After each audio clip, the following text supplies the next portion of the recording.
Okay, in this tutorial we're going to finish off the section on non-algebraic functions. Okay, in the last video we looked at exponential functions. In this one we're going to look at circular functions. Okay, so we've got three types of circular functions: y equals sine of x, y equals cos of x, and y equals tan of x.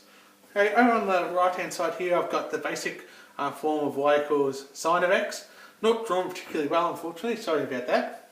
Okay, but you can see that we go from between -1 and 1, that's our range, okay, and that we're cyclic. We've got this periodic shape to our graph, okay, and the period, okay, is the distance from one point on the graph to the same point after doing a full cycle. So we can go from here to here, you could go peak to peak, trough to trough, okay, and our amplitude is known as the distance between the median or average point on the graph and either the top or the bottom of the graph. Okay, so in this case it's 1. Okay, and the period is 2 pi. Okay, so it's one loop right around our unit circle. Okay, we can extend on this though and say that we've got more general form, okay, which is y equals a sine of n outside of x take h plus k. So in this case, a is our amplitude. Okay, so it's actually really a dilation factor in the vertical direction. It stretches our or compresses our graph this way. Okay, 2 pi divided by n is our period, so the n's in here. Okay, so that's going to stretch and compress it this way. Okay, h is our horizontal translation and k is our vertical translation. Our domain is always going to be R, okay, and our range is from negative a plus k to a plus k. It would look something more like this, where it might have been stretched out or compressed, okay, and moved up or left and right.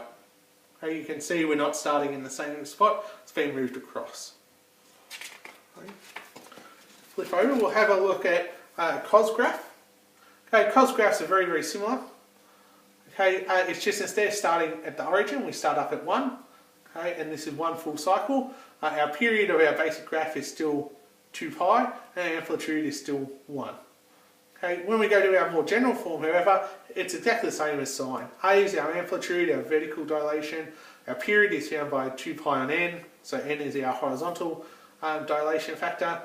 Okay, horizontal translation is h, vertical translation is k, and as per usual, a negative value in there means we move to the left, a positive means we move to the right.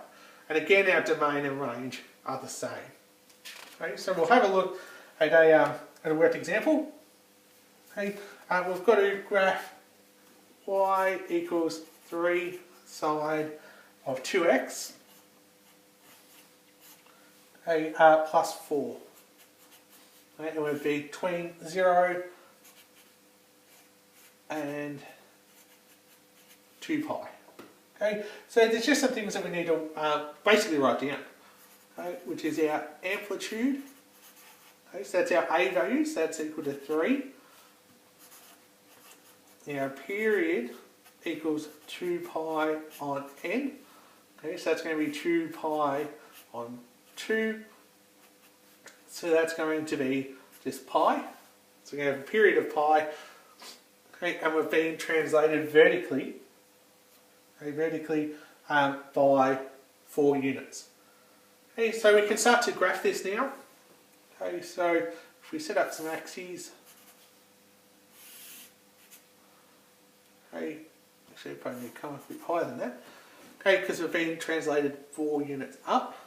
Okay, so I'm going to do a line in the middle. Now, if you're doing this, you really should be doing it with like pencil. Okay, so that's just to signify where the midpoint of my graph's going to be, and I'll move that by 4.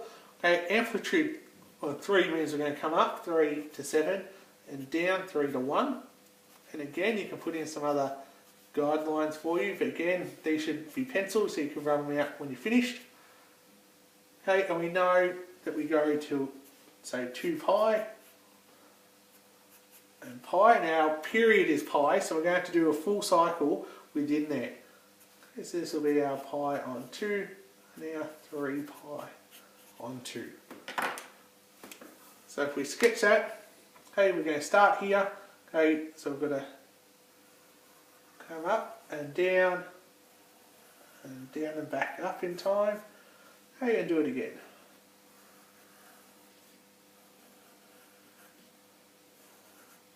Okay? Then I'd go through and rub out these blue guidelines, okay, if you're drawing them. Okay, and that's all there is to it. Okay, we'll have a look at tan functions now. Now there is a worked example about combining sine and cos graphs, which is fine. Have a look at that one. It's just really addition of ordinates, which is covered in another one of the tutorials.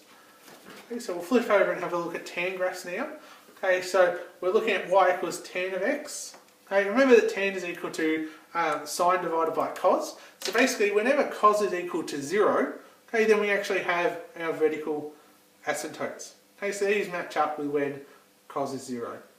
Okay, so we have vertical asymptotes at plus or minus pi on 2, plus or minus 3 pi on 2, plus or minus 5 pi on 2, and so on. Okay, our period is pi, so we actually repeat in pi units. Okay, and our range is r. Okay, and our domain is a little bit complicated to give. Okay, but it's all real numbers excluding these values, okay, which basically is how we get our different values for here. Okay, whether we get pi on 2 or 3 pi on 2, 5 pi on 2. Okay, they're actually found by this equation. Now again, we can have y equals a tan of nx take h plus k, where a is a vertical dilation. Okay, our period this time is pi divided by n. Okay, and again, h is a horizontal translation and k is a vertical translation. Okay, and we'll have a look at a worked example. Okay, so we're going to sketch a graph of y equals minus tan of 2x plus pi on 2, okay, for x between 0 and 2 pi. Okay, so you can see we actually got a negative here, okay, and you'll see what happens to our graph. Okay, it's not too difficult to work out. Okay, our period is found by pi divided by n. Okay, so that's going to be pi divided by 2. Okay, so our period's actually going to be pi divided by 2. Now, horizontal translation, okay, you could be tricked into thinking that it's pi on 4, but it's actually not. Okay, we've got to be careful there. Okay, because what we need to do is actually look at this and actually take out this 2 as a common factor. So if you look back, our n value is outside of these brackets in here, so we need to do that as well. So it's actually negative tan of 2 outside of x plus pi on 8. Okay, so we're going to have a little translation across with pi on 8. Okay. So I think we've got enough to be able to draw now.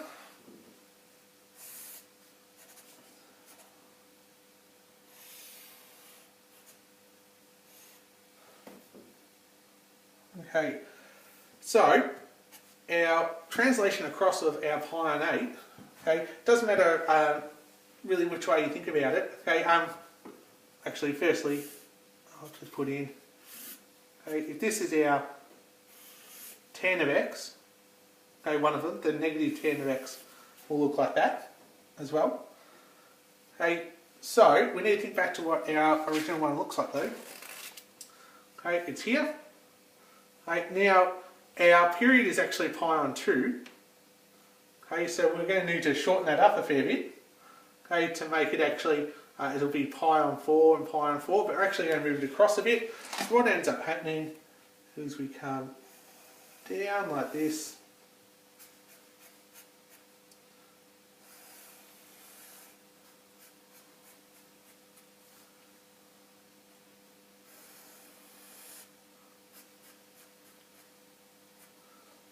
And I haven't left myself enough room.